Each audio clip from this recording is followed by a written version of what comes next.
training to get the gold. That's why your body's crazy, but you can't run from yourself. That's where it's difficult. Girl, I can see in your eyes that What's up, YouTube? This is Galaxy Stream here with Yellow Thunder with Team No Fat Chicks. We're going to go over with some good side tech choices of the meta currently. The one you see on the screen right now is buijin. Buijins are a new archetype, and this is just some stuff after playing against them that I feel can really hurt them, and I know they can hurt them. Starting off the list, we got Lance, MST, Prohibition, mainly for the Armada, Smashing Ground, because it doesn't target, Fiendish Chain, because it'll stay on it, Imperial, Light Imprisoning, Mind Drain, and Trap Stun. On to the next deck, we've got Dragon Rulers, one of the big ones. The deck that everyone fears that they can't, that are just too hard to stop. Cards that can stop them pretty easily, and I've seen a lot of teched out, are DD Crow, Maxi, D-Fissure, MST, Bottomless, Compulse, Debunk, Fiendish Chain, Goes and Match, Imperial, Macrocosmos, Mind Drain, Ref Panel, Soul Drain, Trap Stun, and Vanity's Emptiness. Some of these cards are a little unknown, or some of them are just specifically against them, such as Ref Panel and Debunk, but they really do hurt them. And cards like Bottomless, if you hit a dragon early, they're down one dragon, and they won't be able to get a search from it. We got the next one. Some of these are a little messed up, because I don't know why DN was doing that, but this is actually Fire Fist. Yellow, why don't you go over this list? Alright, for Fire Fist, we got Maxis, especially for the 3-axis build. Nowadays, with that, you can kind of get about +4 with it. If they go the full loop. We got D-Fissure to stop their card sending to the grave. Forbidden Lance for the damage step. MST for like the Tenkis and Tensus, and for the face down back rows usually is the Tenkins and Tensins that gives them the boost and then makes them unaffected. Bottomless for the bear. Fiendish Chain, Macro for same as D-Fissure, and Overworked for all the extra attack they all get. Mm-hmm. Next one, even though it says Fire Fist, it's not. This is Spellbooks. Yeah, for Spellbooks, we got T-King. Now, unfortunately, it's at 1, just stopping all the searches. We got MST for the Fates. Usually, you can call them out sometimes.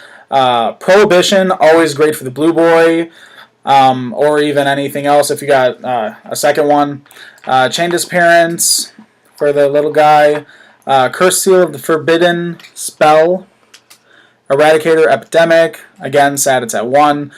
Fiendish Chain, and Imperial. Yeah, now even though Eradicator and Thunder King are at 1 each, that's still 2 cards, though. So if you side both of them in on them, that's still 1 extra chance. It's like, oh, boo-hoo, it's a 1 card, but you know what? Now you got 2 1 cards in there.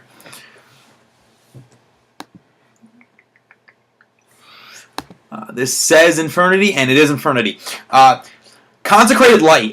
Some people really didn't know about it, but I had a friend tell me about how he played against this on DN and on DevPro, and it was just, he was stopped dead. He couldn't do it because its effect is so evil, and it's so little of a monster that it gets under almost everything.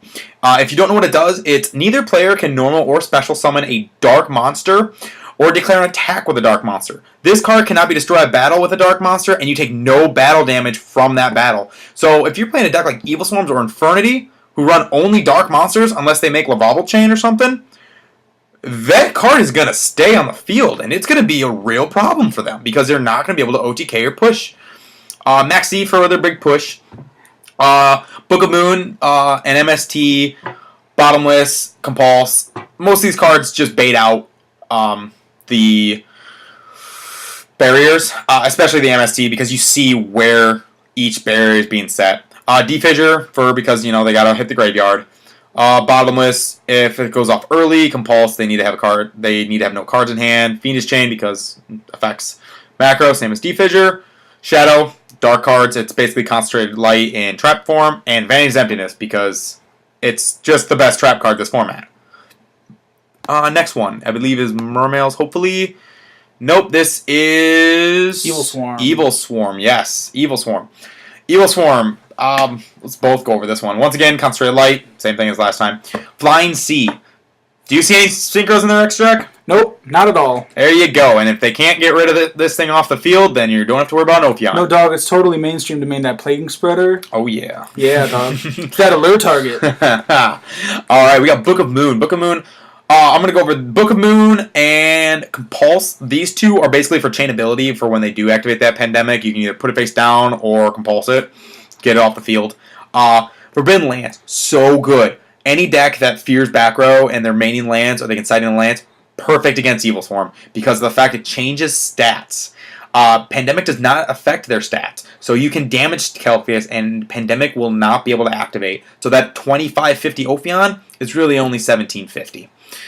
MST because it's easy. They run a lot of back row. A lot of them are important back row. So anything you pick off is good.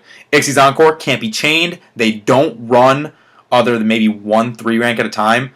But that's only if you get Encore with both Material under an Ophion or something. So, Ixie's Encore, great to get Ophion off the field. Fiendish Chain, my personal favorite, because it'll stick to the monster. And Pandemic will negate the effect for the turn, but at the end phase, they're back under Fiendish Chain. And Shadow Prison Mirror for the effect of All Darks. And it's just plain MST bait. Exactly. MST bait's always good.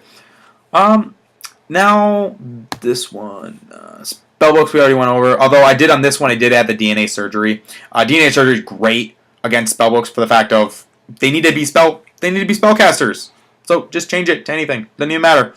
Preferably, most people are going with dinos nowadays if they have room in the extra deck for Lagia Dalka, which is totally cheap but ingenious. Thunder, definitely Thunder. Yes, definitely want to go Thunder. Let's go. I did this on my own time. I put everything that we just covered. I know we went over very quickly, but your time is very precious. And I put them in order of importance and how many times you saw them. Top 3 of the list are MST, Fiendish Chain, and Bottomless. These, of course, are staples of MST and Bottomless are just staples this format, along with Book of Moon and Compulse. So every deck is basically already running these. So you're already one step closer to beating that deck that you are having trouble with.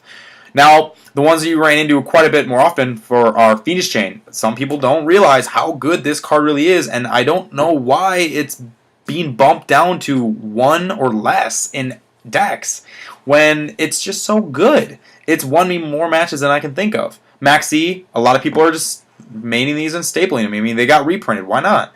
Flying Sea, it depends on your match type. I wouldn't say main deck this at all. But there's a lot of main decks out there that are being only Ixies right now.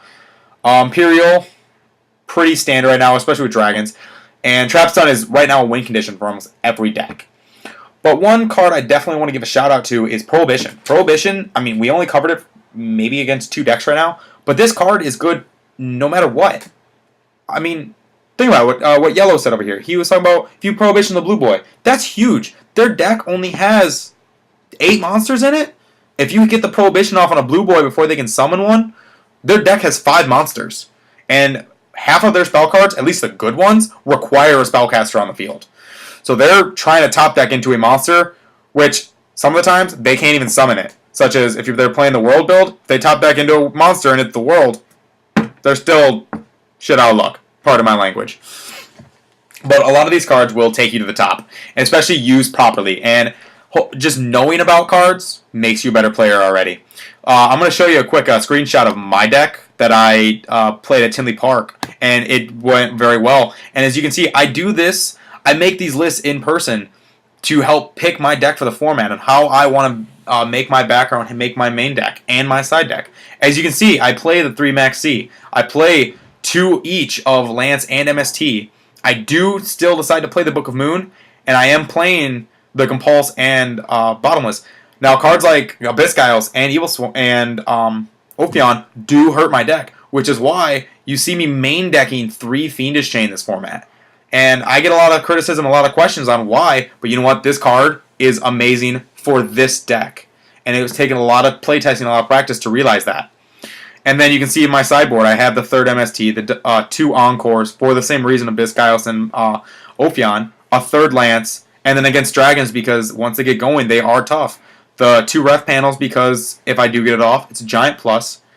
Imperial Wall, which covers a lot of cards. It was on the top of that list. And then Trapstun, and then this is solely for spellbooks because I do have a hard time against that. But as you can see, a lot of the cards in my side deck and in the main deck are all up on this first top list. I see 1, 2, 3, 4, 5, 6, 7, 8. 8 of the first 10 cards I am playing currently. Yellow, what about yourself? Do you see anything on this list that you are playing in multiples of? Definitely playing triple MST. I'd like to play more Fiendish Chain, but as just a dragon player, space is limited for all the things that I need to put in. Definitely Lance. When I went to my last regional, I felt that I played Dragoonity Ruler, which is the hybrid, and I felt like Lance was just a real big part that I was missing. Again, it's still really tight to fit him in, but it's definitely really viable against everything else that is cited in against you that your opponent decides to put in. Run the triple maxi. That's my draw power. Everyone really is drawing this format, or I'm sorry, everyone is special summoning this format, which gives you at least a 1-for-1, which turns your deck into 37 cards if you're playing a 40-card deck. Flying Sea, not too much, but definitely Imperial and Emptiness. Both are heavily sided against my deck. If not mained right now. If not mained, that's true. I don't see Soul Drain too often. Now Might be because it's at 1. Right, exactly. Might be because it's at 1. Definitely have a huge thing for Trapstun right now, though, because in some cases, this and even Decree is just almost a win condition if you've got the perfect push hand, because if your opponent's just sitting back row waiting for you to do stuff, once you get this off, and then you just go for your big push play, they can't do anything about it except do hand traps, and what's really that gonna do if you've got an OTK unless they got Swift, exactly, or Battle Fader. And this Trapstun, the reason I didn't put Decree up there is Decree is one of those cards that, yeah, it's fantastic and can shut you down, but you don't really see. You're seeing a lot of traps this format, especially with Imperial and Vanity's Emptiness against decks like Dragons. Decree's kind of seeing less play, but it's this combo between Emptiness and Trapstun. If you don't know about it, I mean, you activate Emptiness and then, or if you activate Trapstun and then chain Emptiness, you go off. Trapstun will negate this Emptiness, and you just make your giant push play. And at the end of your turn, when Trapstun is done, now they're under Emptiness with this huge field, and that's just too big to get over. But and as like you said, as you go down this list, I mean, it's less and less, more specific cards, more specific decks, but it's all based on what you're playing. And we just wanted to give you guys a good 29 cards right now of cards that can just really help you out. If you are just starting the game or are building a deck that you're confident in your main build, but you don't really know what to decide yet, hopefully this help you out. And if you guys have any questions or comments or suggestions about a specific deck, feel free. PM us, comment us. We both have a link to our phone. We'll be able to get to you very, very quickly. And we want to put more information and more stuff towards you guys. I know we haven't been doing a lot of stuff in the past few months, but we're making a real effort here to make better quality videos, put more technology into it, and more information that you guys want to see. So let us know. We're here for you. Not just because we're huge OCD like that, but to even this off at a 30-card list, Electric Virus against any kind of dragon is very good as well, because most of the time these days, even if you combo it with the Maxi and they stop, most dragon decks, they don't run too much back row. I mean, they've got like maybe MSTs, Lance, their one Book of Moon, and then, yes, they've got their Phoenix and their Compulse, and obviously their Return, which is going to get super banned. But most of the time, if you max see them and they're just sitting on a Redox or a Blaster, whoop-de-doo. Now you virus it, they've got an open field, and then you just push, depending on what they have as back row. And it's very evil against their Dracosack, because you take it, make 2 tokens, and then use Dracosack himself to pop a card on their field. Make them hurt for their decisions. But thanks for your time, guys. We're going to cut this off before it gets way too late. This is Galaxy Stream and Yellow Thunder with Team No Fat Chicks. Remember, comment, rate, subscribe, and leave us comments for anything you might have any questions about or anything you want us to talk about in our next video. And we'll be sure to give you a shout out if we like it. Team No Fat Chicks out.